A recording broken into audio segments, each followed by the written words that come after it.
So CD Projekt Red has finally issued a direct response to fans about some of the issues facing Cyberpunk 2077, particularly on consoles. In a past video, we talked about some of the indirect responses, an internal company memo, one of the interviews given by the CEO a couple of days ago, but now we actually got an official tweet with that beautiful yellow background, actually reaching out and explaining things to fans directly. And although this is definitely a good step in the right direction, we'll talk about what they say, there also are some issues with this. And I think with some background context, it makes the whole thing seem just a bit more interesting. So just first and foremost, let's go over what exactly they said here. First of all, we would like to start by apologizing to you for not showing the game on the base last-gen consoles before it premiered and, in consequence, not allowing you to make a more informed decision about your purchase. We should have paid more attention to making it play better on PlayStation 4 and Xbox One. Second, we'll fix bugs and crashes and improve the overall experience. The first round of updates has just been released, and the next one is coming within the next 7 days. Expect more, as we will update frequently whenever new improvements are ready. After the holidays, we'll continue working. We'll release 2 large patches, starting with patch 1 in January. This will be followed by patch 2 in February. Together, these should fix the most prominent problems gamers are facing on last-gen consoles.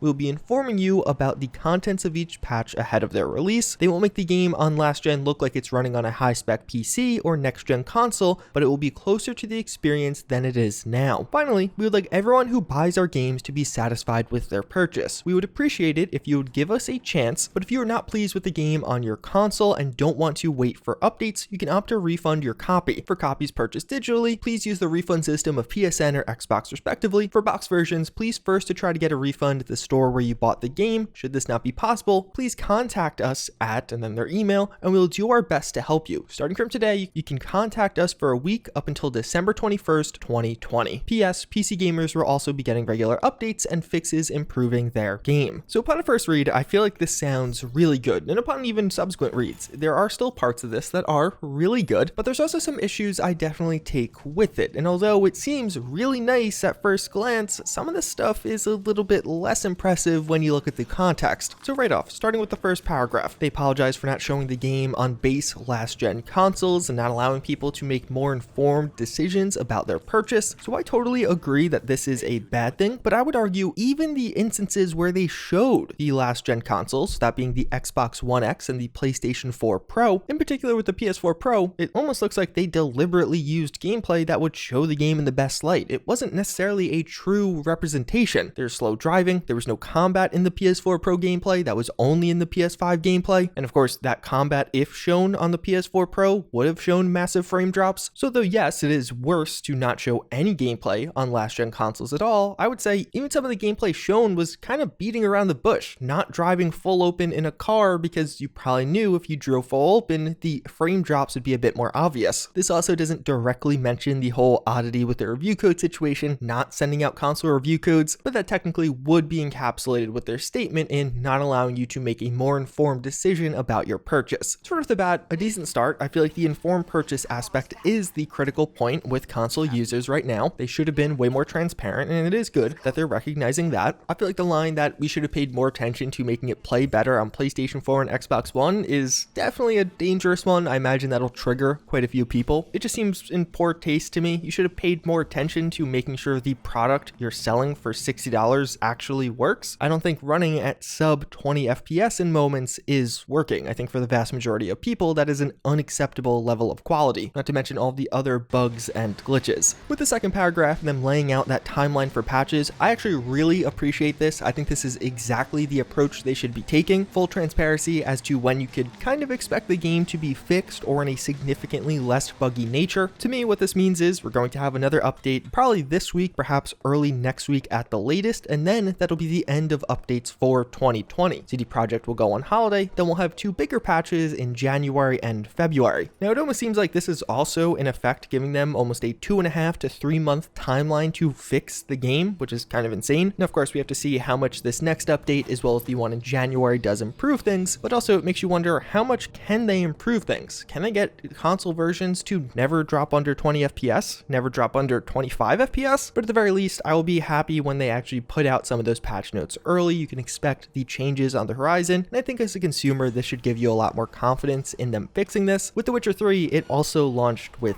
issues, but CD Projekt did a good job of fixing those those issues, unlike other companies such as Bethesda, which of course a lot of people are comparing CD Projekt and Bethesda right now. With Bethesda games, you still basically need to download the unofficial patch. With The Witcher 3, you don't need something like that. At the very least, they did eventually fix nearly all of the major bugs and issues, but I would say this third paragraph at first glance looks really nice with these refunds, but on closer inspection is probably the most egregious of the three. This of course being about refunds, and the way they say this is just off-putting to me, but if you're not pleased with the game on your console and don't want to wait for updates, you can opt to refund your copy. Almost like they're like, oh yeah, we're allowing, giving permission, or enabling refunds in some way. In reality, this couldn't be further from the truth, at least for those digital copies of the game, as both Xbox and Sony have been seemingly quite lenient, or at least very welcoming of refunds. Reportedly, many users are getting refunds for their digital copies on both PlayStation and Xbox. Some of these guys have only played for a couple of hours, some people played for numerous hours and still got refunds, and this has been over the past 2 to 3 days, in particular for those on the base PS4 and Xbox One. But even further, on the Sony side at least, one of the customer service people said, at least according to this Reddit user, Sony is planning to issue a business complaint to CD Projekt Red about the issues since they were getting so many requests for refunds. So it's not like they're changing much about the process, or it doesn't seem like they're changing much. If anything, it almost seems like Xbox and PlayStation were like, hey, your game might have some problems, a lot of people want their money back, and we are granting that. At the very least, this post definitely does a good job at raising awareness of this, showing people on a large scale. I mean, at the time of recording, it has 160,000 likes, that hey, refunds are an option, and CD Projekt at some degree definitely seems to be supportive of that. You know, in the box copies of the game and offering refunds via this email for the next week, that is definitely very kind of them. I can imagine a lot of people go to Target or wherever they purchase the game like, hey, I don't want this anymore, and they're just like, sorry. Typically, if the game is open, you will not be able to refund it, so it'll be interesting to see what happens with that. Will you have to give them your copy? Will they just give you your money back, but you'll still have access to the game? Which is kind of odd how they're only doing it for the next week. I would imagine this is something to do with the holidays. They're probably going to get a mountain of requests, but that artificial 1 week timeline is weird or interesting, especially when you consider in the paragraph before this, they lay out the large patches are coming next year. So after that enabled refund period by them is ended, you of course still have the other avenues with Sony, PlayStation, or a retailer, but you know, wouldn't it be nice to enable refunds up until you have a fixed game? So overall with this one, I feel like it's a good message from CD Projekt overall. It is nice to get a response from them, but I feel like it also at some points misses the mark. And for me at least, I would say one of the big reasons is it's going to take more than just this message to kind of erase or eradicate the bad will CD Projekt has created. They went out of their way. They were so complicit with kind of avoiding the topic of bad console performance, not sending out review codes, not showing gameplay on the base gen consoles. And even when they did show gameplay, they kind of avoided making the older gen consoles that were shown look poorly. Not to mention not allowing reviewers to show gameplay and actually restricting gameplay showcase until the day of launch worldwide. It definitely seems like at upper management, they took steps to make sure you didn't know how poorly it would run on the last gen, and I think that's bad. Now, of course, it seems like there has been an extreme reaction to that. It is actually pretty crazy to see how quickly that goodwill has dissipated among many fans. You know, I for one, fortunately on PC, am loving the game. I'm having a ton of fun with it, and although I would say at the very least this message is a good step in the right direction, it definitely could have been a lot better. Although right around the time this news did drop, we also saw the stock have another large drop. It's had numerous near 10% drops since the day of launch. I wouldn't be shocked if this message and the refund policy is contributing to that somewhat, but just also the uncertainty going forward. When will this game be fixed? How big of an impact will this bugginess and negative press have on the overall performance? So overall with Cyberpunk 2077, I have some mixed or weird feelings. I'm having a ton of fun with this game. The actual experience itself, especially if it was bug-free, is pretty phenomenal, but I can't help but be irked or miffed by the handling by CD Projekt Red. The steps they took around this, and even just releasing on last gen when it clearly shouldn't have been. Like, okay, maybe it gets a pass on Xbox One X and PS4 Pro, but on the base versions, it is not a good experience at all. The game is so good that some people are powering through it and still can enjoy the game because it does have that solid and actually pretty incredible story, but it probably shouldn't have come out this year. And I have to imagine the reason it did come out this year was they didn't want to miss the holiday season. It also makes me perplexed as to how this would have come out in April of 2020 as it was originally supposed to. Either way, those are my thoughts. I would love to hear from you guys in the comments down below. Do you feel reassured by this message? Does it give you way more confidence in their handling of the game going forward? Or are you more so on that wait and see boat, or maybe even going to pursue a refund now? Either way, as always, again, I thank you all for watching. watching. I hope you enjoyed, and I hope to see you all next time. Later.